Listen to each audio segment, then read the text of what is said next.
Hello friends, welcome back to our channel. I am Poonam Chaudhary and in this video we are going to learn about the kingdom Animalia, phylum Platyhelminthes. तो Platyhelminthes के बारे में हम जानते हैं. ये जो Platyhelminthes होते हैं इनका नाम ही है Platyhelminthes. मीन्स ये ऐसे worm होते हैं.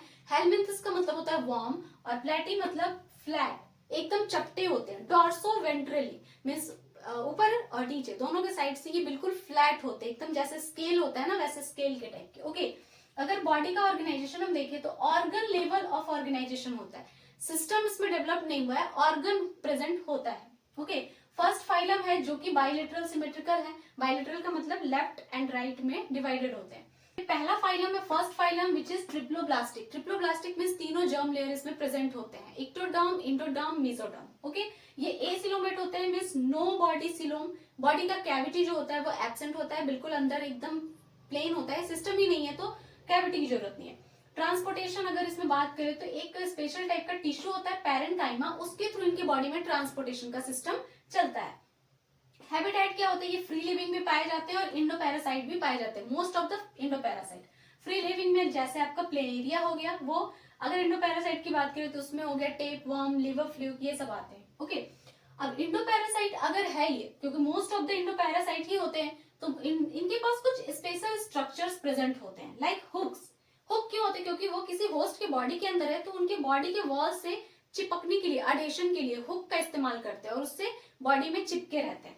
तो फॉर अडेशन. सकर्स होते हैं क्योंकि ये इनसाइड है होस्ट के, तो उनके बॉडी से न्यूट्रिएंट्स को सक करेंगे, इसलिए सकर्स प्रेजेंट होते हैं और सकर्स भी उनको अडेशन में हेल्प करता है. Thick tegument. टेग्यूमेंट का मतलब होता है इनके बॉडी के ऊपर एक थिक बॉडी लेयर होता है जो इनको प्रोटेक्शन प्रोवाइड करता है, क्योंकि होस्ट के बॉडी के अंदर है तो उनके बॉडी के अंदर के केमिकल से उनको प्रोटेक्ट करते हैं ये. ओके, उसके बाद ये क्या करते हैं, एब्जॉर्ब डायरेक्टली न्यूट्रिशन एब्जॉर्ब करते हैं, इनके अंदर डाइजेशन वाइजेशन का प्रोसेस नहीं होता. डाइजेस्टिव सिस्टम की अगर बात करें तो इनकम्प्लीट होता है क्योंकि इनका जो बॉडी होता है वो ब्लाइंड सैक बॉडी प्लान होता है, सिर्फ एक ही ओपनिंग प्रेजेंट होता है, अदर ओपनिंग नहीं है, इसलिए डाइजेस्टिव सिस्टम जो है वो इनकम्प्लीट हो. उसके बाद अगर हम एक्सक्रीटरी सिस्टम की बात करें तो एक्सक्रीटरी सिस्टम के लिए इनके पास एक स्पेशल टाइप के सेल्स प्रेजेंट होते हैं जिनको बोलते हैं हम फ्लेम सेल्स, और उसी को हम लोग सोलेनोसाइट भी कहते हैं और प्रोटोनिफ्रिडिया भी कहते हैं. कुछ इस तरह का उस सेल का स्ट्रक्चर होता है.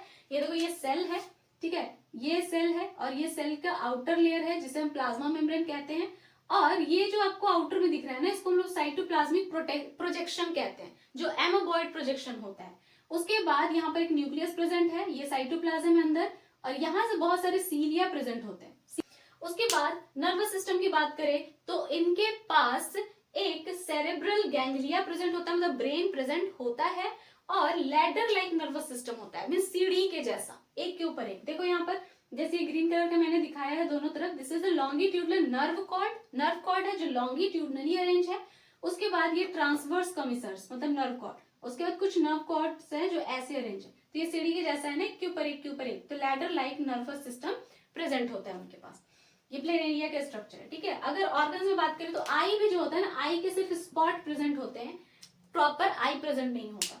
उसके बाद रिप्रोडक्टिव सिस्टम की अगर हम बात करें तो ये मोस्टली हर्माफ्रोडाइट होते हैं. उसके बाद ये एक्सेप्ट हर्माफ्रोडाइट मोस्टली होते हैं, बट इसमें एक्सेप्शन प्रेजेंट है सिस्टोस्टोमा, जो ब्लड फ्लूक कहते हैं उसको. बोथ टाइप के sexual reproduction and asexual reproduction होते हैं. असेक्सुअल एंड सेक्सुअल ए होगा यहाँ पर. असेक्सुअल एंड सेक्सुअल रिप्रोडक्शन दोनों तरह का होता है इसमें. उसके बाद फर्टिलाइजेशन की बात करें तो ये इंटरनल फर्टिलाइजेशन होता है, और जो डेवलपमेंट होता है वो इनडायरेक्ट होता है, मतलब लार्वल स्टेजेस इसमें प्रेजेंट होते हैं, डायरेक्ट डेवलपमेंट नहीं होता. उसके बाद ये असेक्सुअल में रीजनरेशन शो करता है, जैसे ये प्लेनेरिया होता है ये रीजनरेशन शो करता है, तो ये असेक्सुअल रिप्रोडक्शन भी कर सकता है, सेक्सुअल रिप्रोडक्शन भी कर सकता है. इसका एक एग्जांपल है आपके जो भी पैरासाइटिक है उनमें, एक एग्जांपल है लिवर फ्लूक जिसे फैसियोला भी कहते हैं. कुछ इस तरह का स्ट्रक्चर होता है, आपके एनसीईआरटी में दिया गया है डायग्राम. यहाँ पर देखो कि एक माउथ है इसके पास जिसको ओरल सकर भी हम कहते हैं.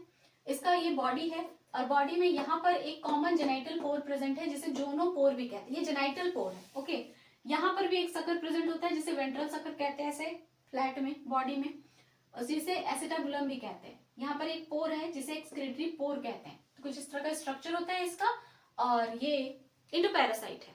सो I hope this lecture found helpful to you. If you like the video then hit the like button and do subscribe my channel. मिलते हैं नेक्स्ट वीडियो में. Till then bye bye and take care.